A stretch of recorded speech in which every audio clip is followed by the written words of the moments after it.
you have to stop the negative momentum, reset to then start the positive momentum. But it's hard because then you almost feel like you're not making any momentum. But in reality, isn't it better you want to make the optimal decision? And sometimes the optimal decision is not the thing you want to do, even if it's the thing that feels like it's in the right direction based on the outcomes that you're trying to get. Sometimes you're R&Ring and you know I am supposed to be working right now. And you got to listen to the supposed to's more than the want to's. You do. Otherwise, you will never be fulfilled. The harder road for me is to actually not lift tonight. The easy road, with the old Alan, would have been like, you know what, screw it. I'm taking the Tesla. I'm going to the gym. I'm going to go late night even without her. I'm going to go to bed late, and then tomorrow's going to suck because I have a big day tomorrow. Next Level Nation, welcome back to another episode of Next Level University, where we help you level up your life, your love, your health, and your wealth. Today, for episode number 1906, resistance doesn't mean misalignment. A couple ways I want to go in this. Alan and I have coached a lot of people at this point, and Alan does a lot more business and peak performance coaching than I do, and relationship coaching, and I predominantly am doing podcast business coaching. But it's something I've heard many times is that's not in alignment, or that's outside of alignment. And while I think sometimes that's true, I think oftentimes the definition of alignment might not actually be what the person thinks it is. And we'll dive into that. But I shared this on the team call we had last week. I saw this post on social media, and again, I am the effing worst when it comes to like remembering where I saw it to give the person. There's a guy named Steven Pressfield, I think. Have you mentioned him? He's an author. I'm on it. I believe that's who it was. He was on a podcast. I don't know the name of the podcast, but I think it was Steven Pressfield, and I'm pretty sure it was him. Sounds familiar. Yeah. He said, anytime you set a goal, so let's say, right now, for those just listening, I'm holding up a "You Are My Sunshine" mug. I love you to the moon and back. I think I got this for Taryn for birthday or some holiday. When you put a cup down, the cup is the goal. And let's say that the sun is in front of the cup, and on the back end of the cup, it casts a shadow. The goal remains the same. The goal is the mug. The shadow is all the resistance. It's all the limiting beliefs. It's all the stuff that you don't want to do. It's all the fears you don't want to face. It's the boundaries you don't want to set, the conversations you don't want to have. It's that.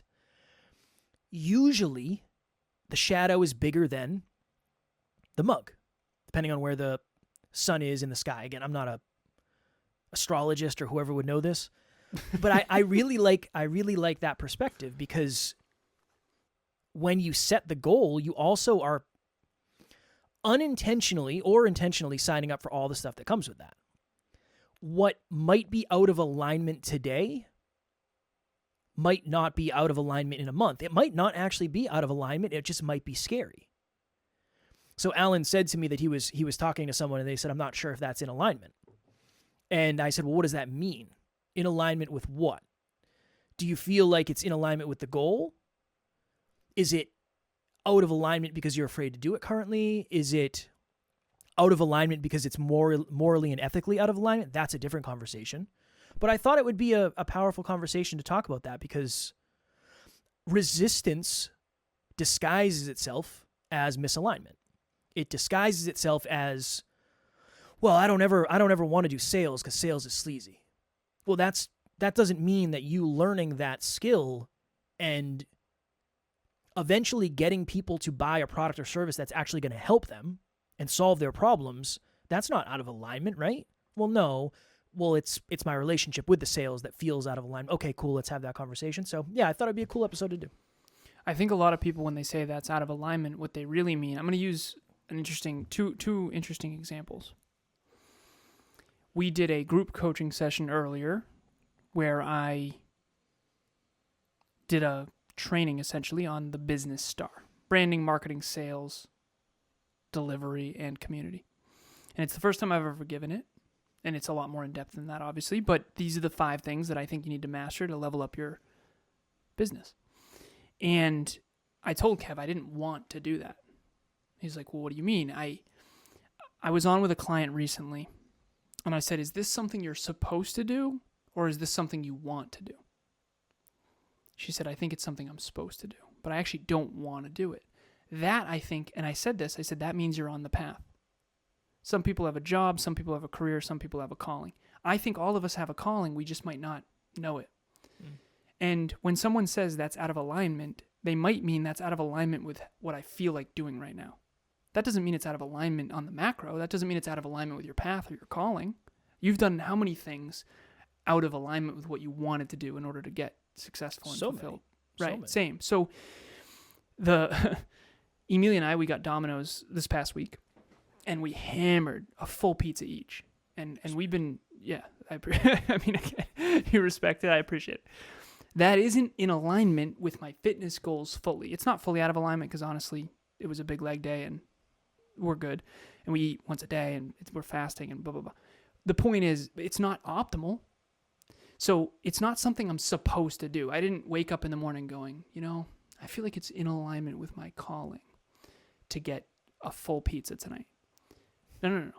It was in alignment with what I felt like doing. I felt like watching Star Wars and eating a whole fucking pizza with Emilia in our home theater. Awesome. That's what I wanted to do. That's not what I was supposed to do. What I was probably supposed to do is go to bed at 10, eat a healthy meal, and wake up the next day not 3 minutes before my first freaking call. I'm being playful. The point that I'm making is that all of us have a supposed to do feeling and what we want to do. And those are not always the same. Sometimes they are. Sometimes what I'm supposed to do and what I want to do are the same. A lot of times, not really. And I coach enough people at this point to realize, listen, when you say it's out of alignment, is it out of alignment with the goal? Or is it out of alignment with what you feel like doing right now? Or is it out of alignment with your comfort zone? In which case we need to lean into this and have courage and give it a shot. And I think that a lot of people mistake, oh, this isn't aligned for me, with actually deep down I'm afraid to do this and I'm convincing myself that I shouldn't have to do it. When in reality, your true self, your best self, your next level self, I think, is saying you really should go for it. Well, and I think it takes experience to be able to tell the difference. Because when you're afraid to do something, you get a lot of really good excuses. I do. When I don't want to do something, there's a million. Like, well, I could just send an email instead of call. They'll get back to me when they're ready. They're probably not going to answer the phone anyway. Nobody answers the phone not anymore. I'll send them an email. They probably check their emails more often than they check their phones. And then you just come up with a list of excuses because having the excuses is easier than doing the thing in the first place. But I think a lot of excuses sound very logical when they come from a place of scarcity. And I'm telling you, now more than ever, that's another thing I say often, now more than ever, I do believe the whole journey of this whole weird thing called life is you you work on internal voids, creates external opportunities. You don't want to do the external opportunity, so you have to work on another internal void. Then you do the external opportunity, and it creates a lot more external opportunities. But in order to actually capture those, you have to do the internal work again. And it's just this cycle that I think perpetuates for as long as you are committed to growth. And when you dip your toe, I think a good analogy is when you're injured, the difference between having a tweak and having an injury, and then going to the gym. When you have a tweak, you know, okay, either I'll do different exercises or I'll work around it today, or I won't go as heavy as I was going to. You know, when you have an injury, sometimes you have to stop yourself from going to the gym. Sometimes when you have a tweak, you have to make yourself go to the gym. That's a whole nother thing, but that comes through time. When my back is tight, I know I shouldn't squat as heavy. But that doesn't mean I shouldn't necessarily go to the gym. So I think there's a lot of it just requires the experience of doing the thing, getting to the other side, and then saying, based on the feelings that I had before I did it, based on the feelings that I have now after I've done it, do I think it was aligned, misaligned, or the feelings made me decide it was misaligned when it wasn't? But I think you need a before and after to have perspective. You can't really, I don't think you can have perspective unless you have a before and after. But so I always talk about how the things that you want to do that are good in the moment, but maybe not best for you long term, not aligned with your best self, they feel really good in the moment, but you often regret them. Versus things you're supposed to do are hard in the moment, but you never regret them. You actually get fulfillment. So going back to that group coaching session, I didn't want to do it, but I'm grateful I did. Because while it was uncomfortable, and at some points I got really red, I'm grateful that I did it, not because it went well, even though it did, but because I know I was supposed to do it. That's growth. Yeah.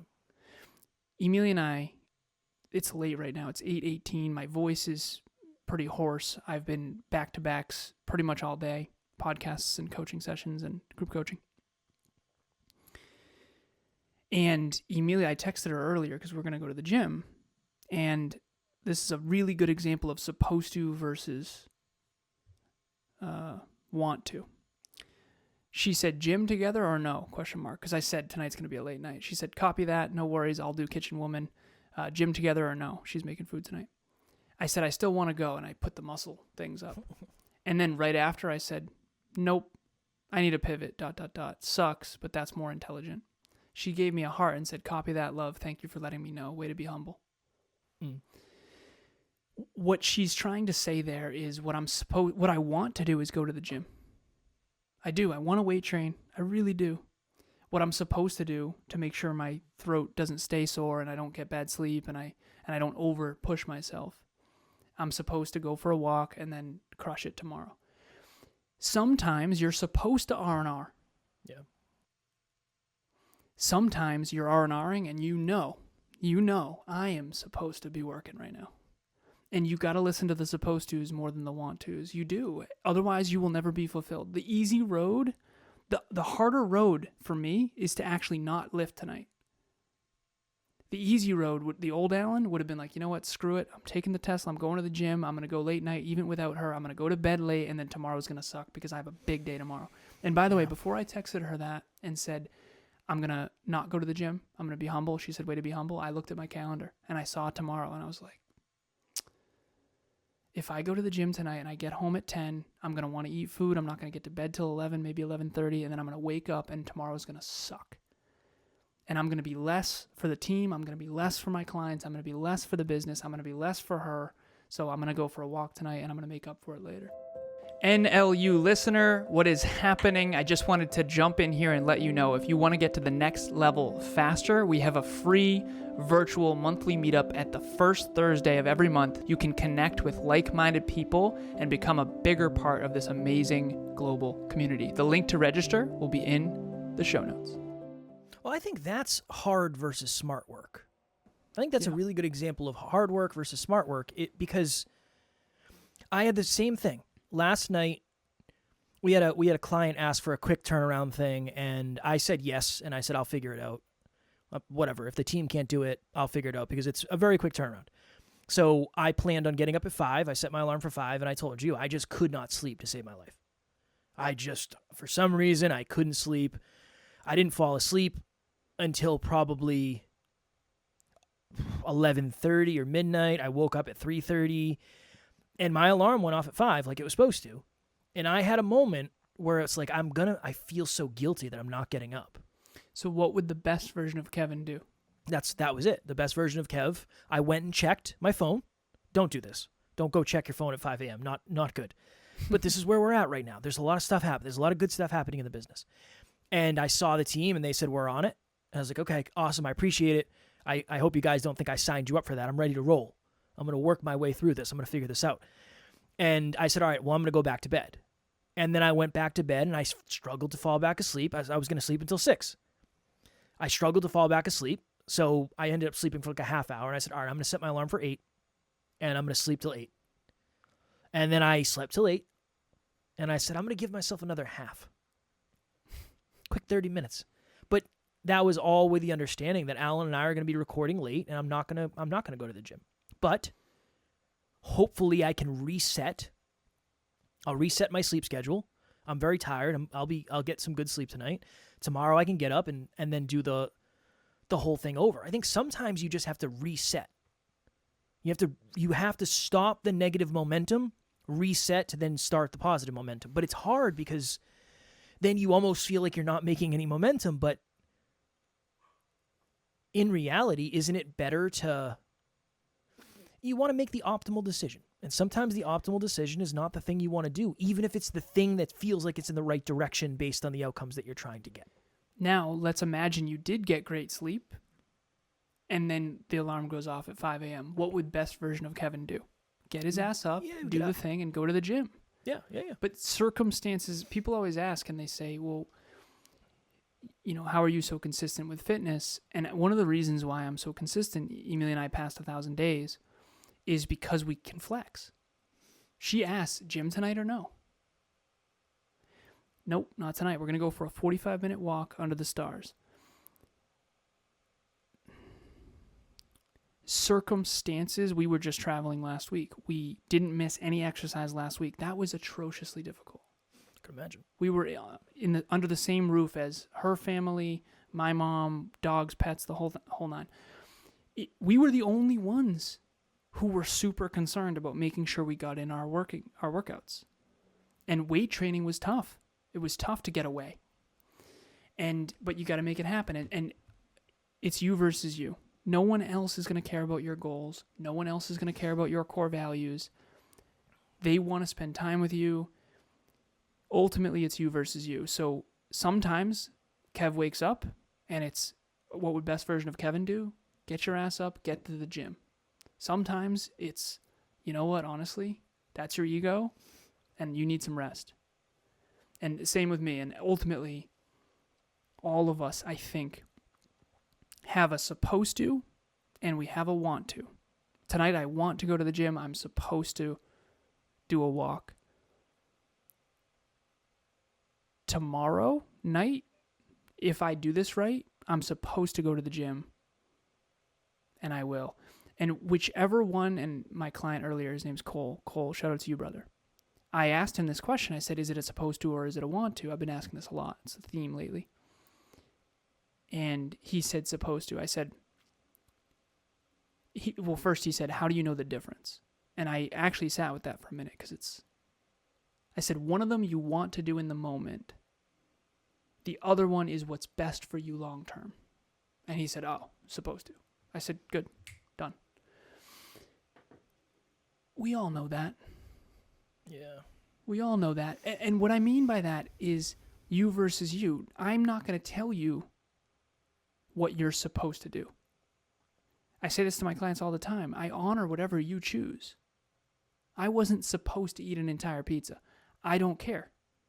You can tell me what you want. I chose the lesser Alan in that moment. I did. And I knew that. And that's okay. And I'm not saying you got to be perfect. What I'm saying is try to get more percentage on the side of what's aligned with what's best for you and what's serving you. And honestly, it really does come down to, you used to say this all the time. You used to say there's the hard way and there's the easy way and the right way. And every single one of us, every single day have a series of choices of what is best for us long term and what is a short term quick fix. And sometimes we choose the short term quick fixes, but I'll tell you what, I take a lot less of the easy roads than I used to. And 36-year-old Alan does a lot more of the supposed tos than he does the want tos. But every now and then I do ride the lightning, as we say. You got Thanksgiving night I rode the lightning. We got home at 6:30 or 7. I had a glass of whiskey, some ice cream, stayed up longer than I should have. It was just, I had that moment where I was like, honestly, I don't really care. I don't really care. And also, I'm not going to go to the gym tomorrow. I don't even really care. And if you don't take care of yourself and if you neglect your needs, you start to resent I'm telling you, something's going to, but here's the deal. If you had been meeting your needs along the way, you probably wouldn't have had that rebel moment. We all have those rebel moments of, you know what, I don't really give a fuck. I'm going to eat a whole fucking pizza. I like holidays. Yeah, I like holidays. I do. I like Thanksgiving. I like Christmas Eve, and I like Christmas. Other than that, I don't care. I don't care about my birthday. I don't really care about anything else. But for me, though, I think they'll always hold a place in my heart because when I was a little kid, I used to love Christmas. Just loved it. It was the best. I don't think that'll ever go away. Last thing before we get out of here, I'll never forget. you actually showed a picture of this today in group coaching. Alan, myself, Emilia, and Bianca went to Florida for an event. And it was terrible. It was a business event. It was terrible, atrocious. But I'll never forget when we were flying home, there was turbulence. Oh, yeah. And Bianca was sitting next to me. And Bianca was more afraid than I was. And I put my hand on her hand, and I was holding her arm, and I said, B, we're fine. We're fine. I know it doesn't feel like we're fine, but we're going to be fine. I try to do the same thing with myself, where I try to give myself advice. So Kev, if somebody reached out to you with the same thing that you're thinking of, what advice would you give them? Well, I don't know, Kev, how sore are you really? I mean, I can barely walk. Okay. Can you go to the gym and do something other than legs today? Yeah, I could. Maybe we start there. Versus, I only got 7.5 hours instead of 8 hours. Like, Kev, you're probably going to regret it when you go back to sleep for an hour and then you wake up and realize that probably didn't do as much as a good workout would have done. Mm-hmm. So I think it's a coaching yourself thing. And again, I don't know, maybe that's a weird me thing, but I'm always thinking, if somebody reached out to me with the problem that I'm having with myself, what advice would I give them? Take me out of the equation. Take what I feel like doing. It's not about that anymore, because I don't know what they feel like doing. I only know what the two options are based on the data I have. So that would be a little takeaway that I would give, because that tends to work pretty well for me. But you are going to sound like a weirdo if you're having that conversation in front of other people. Like, what would I do if I wasn't me, but somebody was me that asked me about what I would do, about what they should do? Goes deep. My ending would be regret and fulfillment, which is, we all know the choices we make that we might regret. And we all know the choices we make where, even though it sucks, we will be fulfilled after, and we'll feel good about ourselves, and we'll get honest self-esteem. Because sometimes you get pleasure, other times you build your self-esteem and self-worth. And which one are you doing more? Next Level Nation, if you are looking to build your self-esteem and your self-worth every day, all day, every day, a little bit every day, just a little bit better, maybe 1% consistently, make sure you're subscribed on whatever podcast platform you are listening to us on or watching us on, so you never miss an opportunity to get to the next level. If you had a friend who broke as many promises to you as you have broken to yourself, how much would you value that friendship? Punch him right in his throat. I have lost my train of thought. If you feel like your relationship with yourself is not as good as it could be, and you want to start keeping the promises you make to yourself, but you're struggling to do that, which is the definition of self-discipline, and you need a coach, you need some accountability, I'm your guy. Reach out. The link will be in the show notes. It's very, very cool. I'm your guy. Reach out. I think it's because your voice is hoarse. For sure. That's probably it more than anything. Or right, maybe cool. I'm just super cool now. I think you are cool. You got a little facial hair coming in. Kid's getting a little ego on him now because he's becoming a full-grown man. You smoking cigs? You've been smoking darts? No. You've been chiefing darts? Can you imagine? You show up with a cig? No. Can you imagine? That would break your brain, though. I should get a fake one. It'd be funny. I would probably, yeah, the joke would be on you until I pulled out a whole pack and put them in my mouth and said, dude, finally. I've been waiting 7 years for this moment. If you got them, smoke them. No. Yeah, that would be very strange. All right, we're going to get out of here. As always, we love you. We appreciate you. Grateful for each and every one of you. And at NLU, we don't have fans. We have family. We will talk to you all tomorrow. Keep the promises you make to yourself. Next Level Nation.